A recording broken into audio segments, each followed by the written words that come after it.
Now you're going to see a demonstration of a whip shade ombre eyebrow. And we're going to be starting at the tail area and doing our outline. We are using a 1R to do our outline.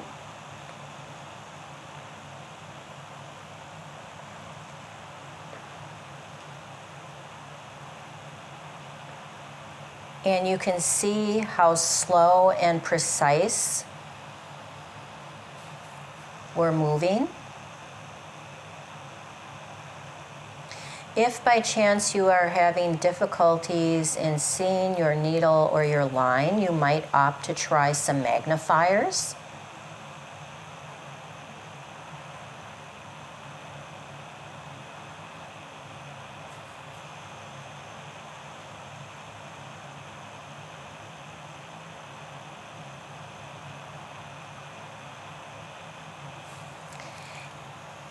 And we can have a little bit more of an outline on the bottom of the brow. However, we don't want to have a hard line on the top of the brow.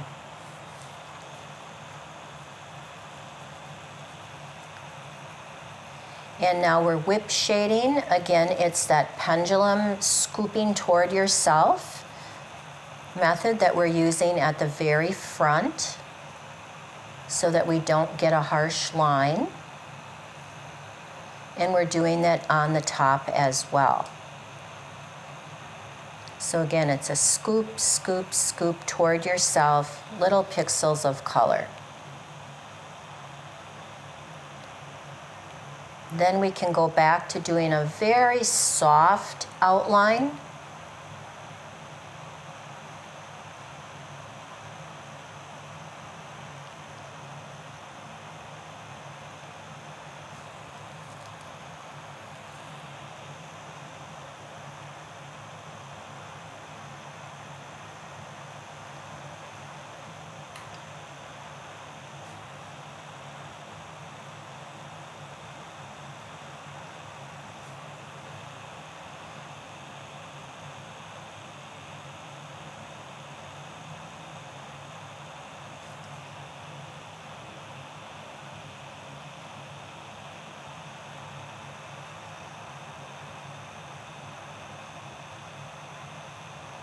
And remember, at the very tail, we can always hold that bottom tail point for 5 seconds just to get that nice sharp point. And then we'll go ahead and wipe and make sure that we actually have our outline in place. Now, when you're working on live models, we'll encourage you to not wipe everything off at once, but to check a small area first. So now we're going to go ahead, we're going to start at the tail with our whip shading. And the whip shading, again, is a pendulum movement. However, it is easier, particularly when you're first learning, to just scoop toward yourself. So it's scoop, scoop, scoop.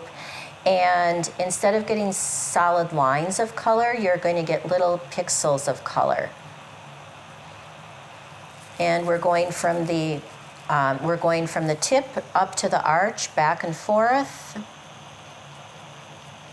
Now you can see how we're going back and forth. It's a little bit more area there, so we can actually swing that pendulum bottom to top and back down so we get even application.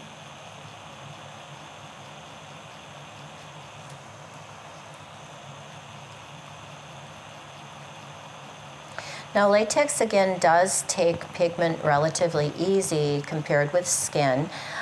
You'll still want to practice doing multiple layers.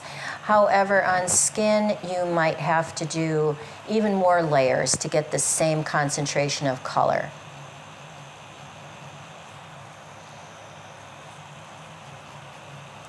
And you'll see that we're working top to bottom, bottom to top, and then sliding forward.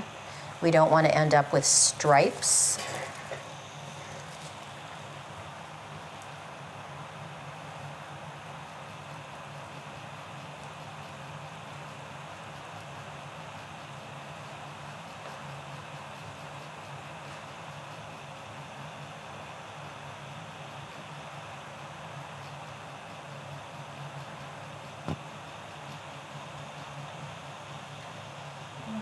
are really light, and just on the epidermis.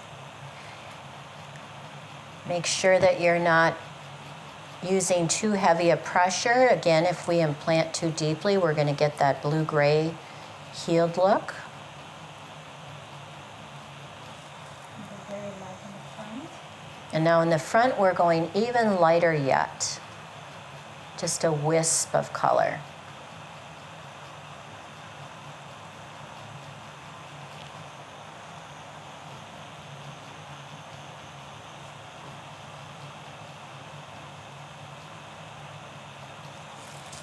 And that's our first pass.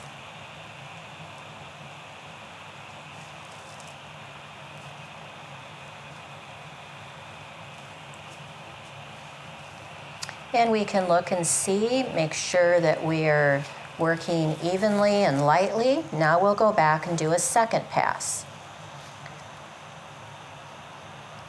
So in the tail area, in those smaller areas, it's easier to just scoop toward yourself. And then once you move out into that area where there's more width, you can actually do the pendulum back and forth. If you're having problems with this, practice with a pen or a pencil, just swinging that back and forth between your fingertips, or even take your handpiece. Not a back and forth, it's a swinging. It's a pendulum. It's not like coloring back and forth. That's going to actually give you lines and stripes and be very unattractive.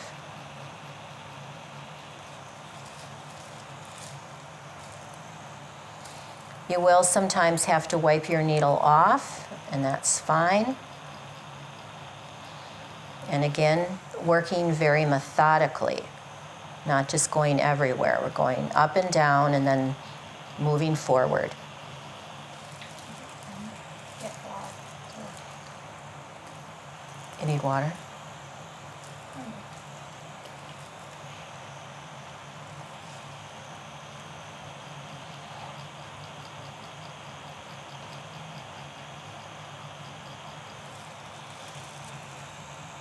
Now, sometimes you might notice that your pigment gets clogged in your cartridge. Not to worry, just get a cup of water. You're going to dip your cartridge in, make sure that that top hole gets covered so that it will push the water out through the end.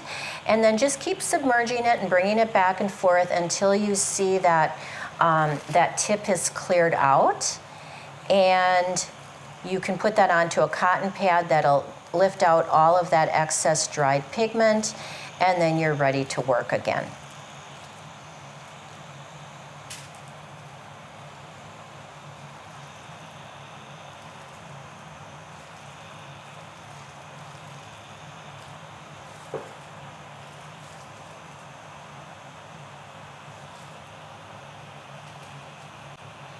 And then you can continue on again, starting at the bottom, moving to the top, and then back down.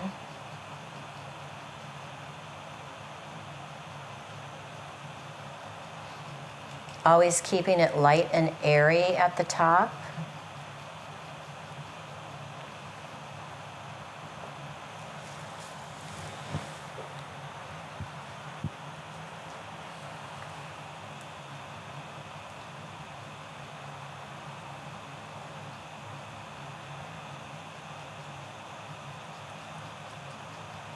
And you'll see that we're doing some long strokes, a few little shorter strokes, and that helps prevent striping or noticeable segments in the brow.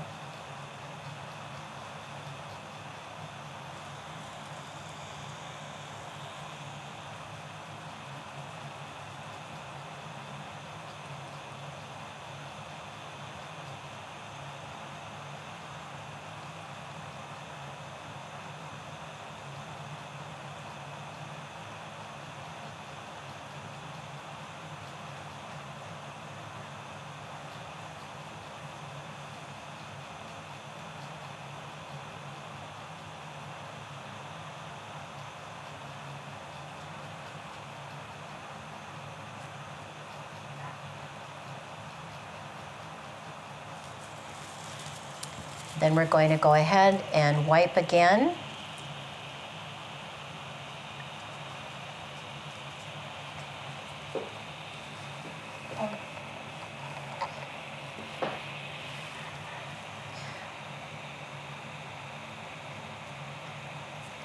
We're checking to make sure that we are implanting pigment, but also that we're working evenly.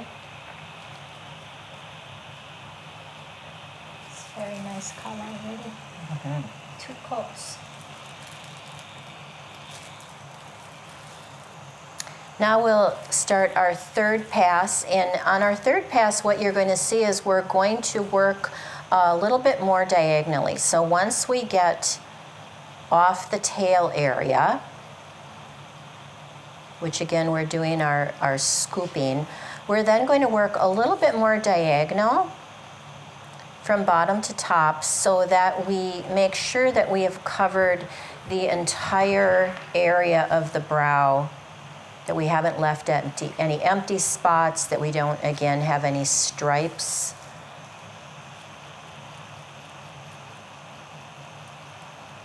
And where you first put your needle down, it's going to be a little bit darker, so that's why we're starting at the bottom, because the bottom is fine to be just a little bit more dense. And then we're moving back and forth. You can already see that ombre beginning to develop.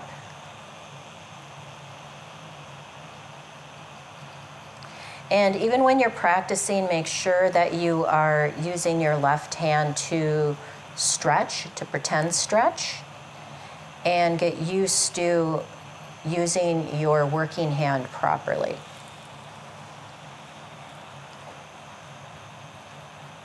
We're working diagonally again.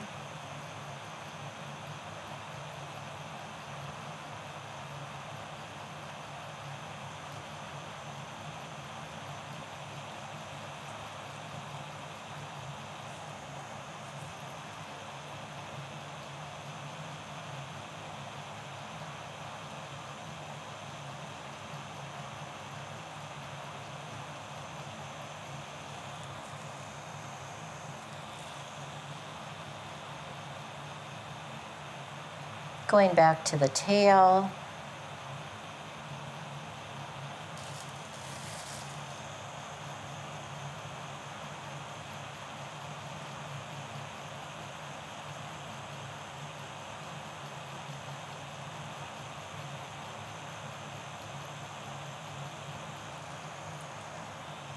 And then always keeping it very light and airy at the front.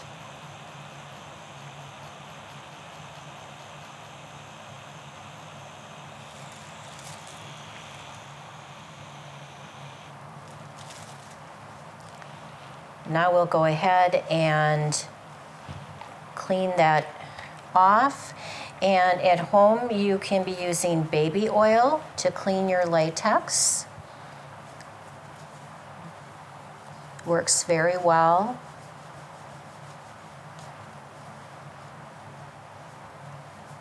Nice pixelation. And you can see that this is not a solid looking brow. It's a very soft, pixelated look.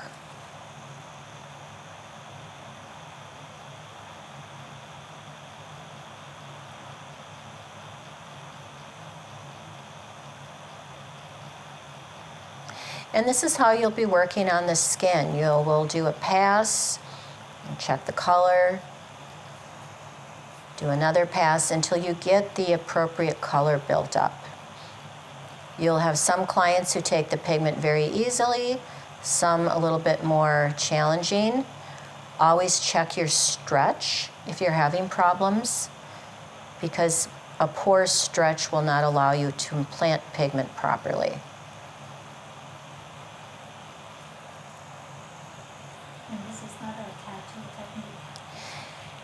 Yeah, this is definitely not a tattoo technique. You can see she's holding her machine at a 90-degree angle to the brow, and using the whip shade method. So instead of a solid color, you're going to get a very light, airy, powdery looking color.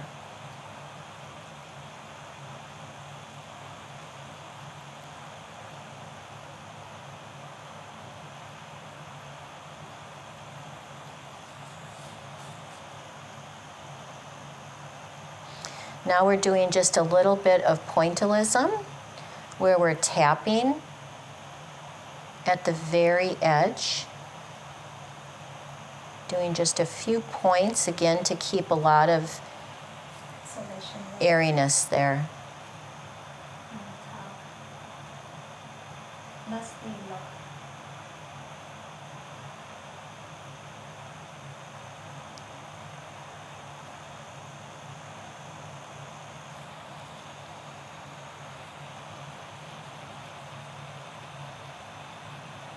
A little bit more diagonal and combinations of stroking.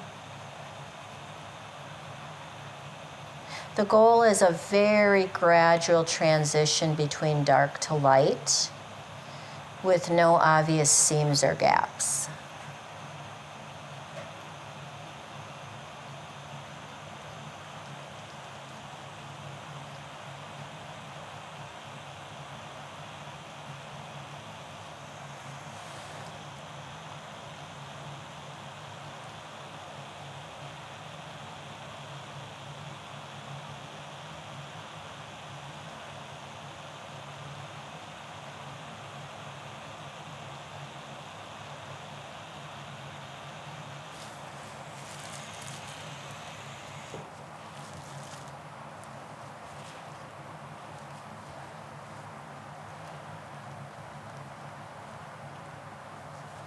And look at how beautiful that color is. Right here, now I'm gonna go back and fill between the outline and making sure there's no difference. Now you're going to notice that our master artist is going back between the outline and the work she's already done. This is a little bit slower, more precise work just to fill that in, make sure there's no empty area. And you're also going to see the position of where she is sitting. It's much easier to pull, particularly in a whip stroke, pull toward yourself. So she's working on the client's right eye and she's sitting on the left side. When she would do the left eye, she would move over to be on the right side of the bed. And for those of you who are lefties, just reverse that. But it's going to be much easier for you to do this type of style if you do go to each side of the bed and pull towards yourself when you're stroking. Again, this is the perfection portion of the design where we're making sure that the outline and the shading are one.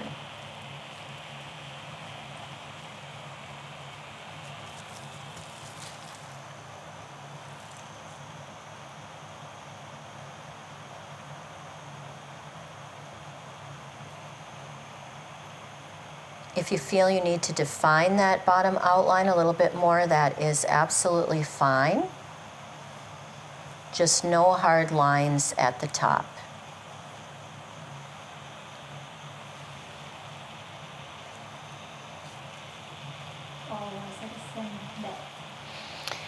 We're always working at the same depth. Again, we don't want to have color that heals spotty or unevenly. And always lighter versus heavy. We don't want that brow healing with that blue-gray look.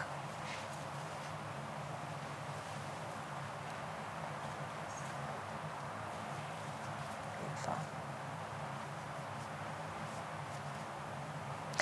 This will be one of your most requested brow designs, so make sure that you are putting enough time into practicing it and that you are sending us your homework.